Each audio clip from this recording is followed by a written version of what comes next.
आखिर थक के श्री कृष्ण और अर्जुन यमुना नदी के तट पर बैठ गए। उन्होंने उस नदी में स्नान किया, जल पिया और फिर एक वृक्ष के नीचे विश्राम करने लगे। उतनी देर में उन्होंने वहां विचरण करती हुई एक अत्यंत सुंदर स्त्री को देखा। उसके शरीर के अंग सुकोमल थे और सौंदर्य अद्भुत था। उसे देखकर श्री कृष्ण ने अर्जुन को उससे बात करने के लिए उस युवती के पास भेजा। जब अर्जुन ने उसका परिचय पूछा तो उस युवती का उत्तर सुनकर अर्जुन प्रभावित हो गए। आखिर कौन थी वो कन्या और उस निर्जन वन में अकेले क्या कर रही थी, इसका उत्तर आपको मिलेगा आज की कार्तिक मास विशेष कथा में। तो चलिए शुरू करते हैं। हरे कृष्णा, ये उस समय की बात है जब सभी पांडव लाक्षागृह की अग्नि से बचकर जंगल में चले गए थे। उस समय जब द्रौपदी का स्वयंवर हुआ तो वहां अर्जुन ने द्रौपदी को पत्नी रूप में प्राप्त किया और फिर सबको पता चल गया कि पांडव बचकर निकल आए थे। फिर वे सब वापस हस्तिनापुर लौट आए। एक दिन भगवान श्री कृष्ण पांडवों से मिलने की इच्छा से हस्तिनापुर आए।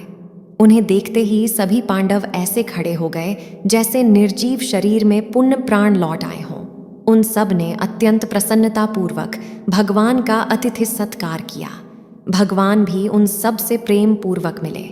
पांडवों और द्रौपदी से मिलने के बाद भगवान अपनी बुआ कुंती देवी से मिलने गए। श्री कृष्ण ने उनके पैर छुए और कुंती देवी ने उन्हें उठाकर अपने गले से लगा लिया।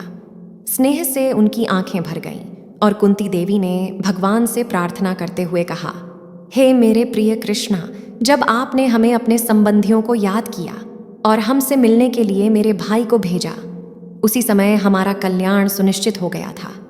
आप संपूर्ण ब्रह्मांड के पिता और सूरत हैं, इसलिए आपके लिए कोई अपना और पराया नहीं है।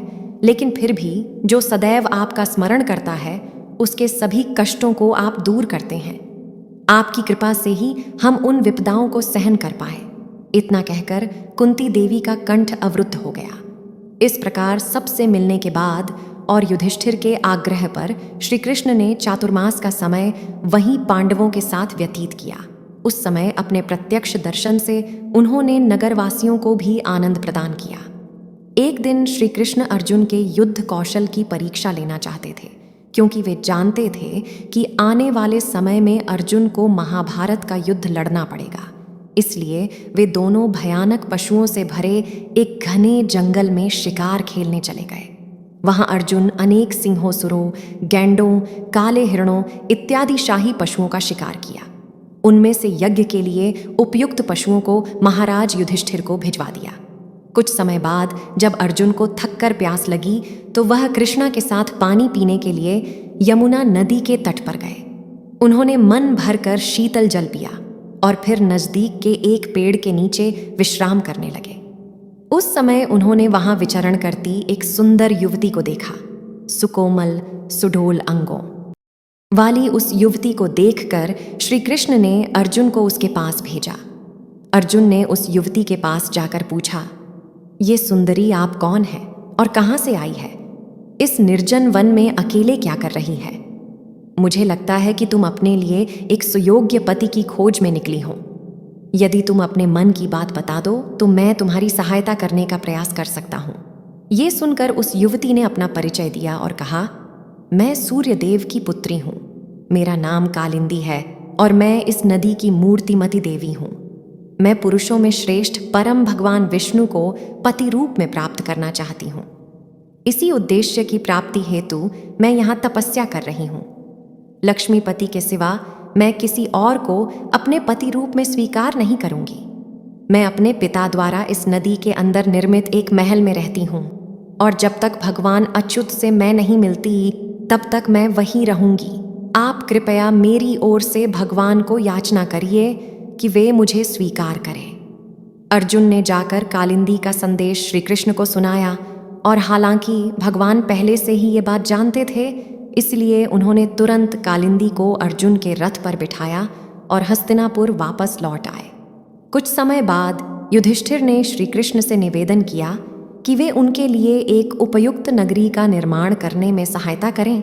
इसलिए श्री कृष्ण ने देवताओं के वास्तुशिल्पी विश्वकर्मा को बुलाया और युधिष्ठिर महाराज की इच्छा अनुसार पूरे नगर के निर्माण की आज्ञा दी। जब निर्माण कार्य पूरा हो गया तो उसे इंद्रप्रस्थ नाम दिया गया। अब एक दिन क्या हुआ कि अग्निदेव ने श्री कृष्ण से प्रार्थना की कि वे उन्हें खंडवन जलाने में सहायता करें, क्योंकि उस वन में ऐसी अनेक औषधियाँ थीं जो अग्नि को अपने स्वास्थ्य को पुनः प्राप्त करने के लिए चाहिए थी। परंतु क्योंकि वो इंद्र का वन था, इसलिए अग्नि उसे स्पर्श नहीं कर सकता था, और पूर्व काल में अग्निदेव उन्हें भगवान को सुदर्शन चक्र दिया था।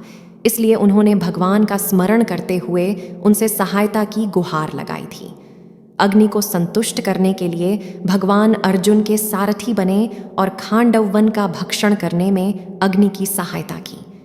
अर्जुन की इस सेवा से प्रसन्न होकर अग्नि ने उसे गांडीव धनुष, 4 सफेद घुड्डे, एक अद्भुत रथ और 2 ऐसे अक्षय तरकश दिए जिनके बाणों का सामना करने की शक्ति किसी में नहीं थी।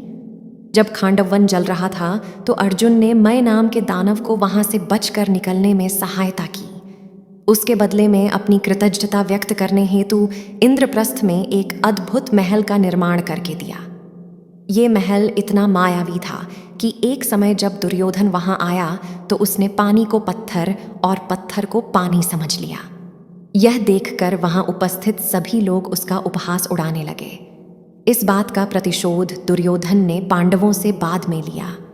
कुछ समय तक श्री कृष्ण पांडवों के साथ रहे और फिर उन्होंने युधिष्ठिर महाराज से वापस द्वारिका जाने की आज्ञा मांगी।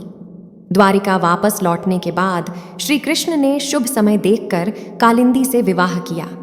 द्वारिका में पुनः चारों ओर आनंद का वातावरण छा गया, लेकिन कृष्ण को अभी और 4 राजकुमारियों से विवाह करना बाकी था, और उस प्रत्येक राजकुमारी से भगवान के विवाह की कथा अत्यंत रोचक है, इसलिए उसे विस्तार पूर्वक हम सुनेंगे।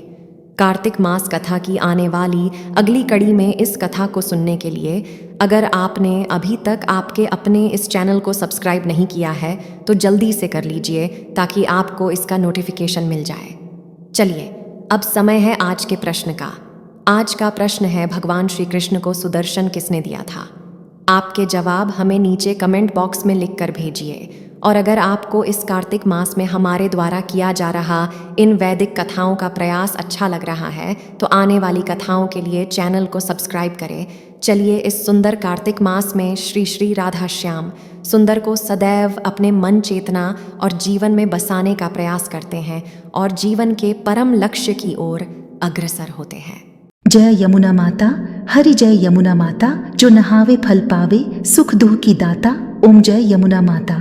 पावन श्री यमुना जल अगम बहे धारा, जो जन शरण में आया कर दिया निस्तारा। ओम जय यमुना माता। जो जन प्रातः ही उठकर नित्य स्नान करे, यम के त्रास न पावे, जो नित्य ध्यान करे। ओम जय यमुना माता। कलिकाल में महिमा तुम्हारी अटल रही, तुम्हारा बड़ा महात्म चारों वेद कही। ओम जय यमुना माता।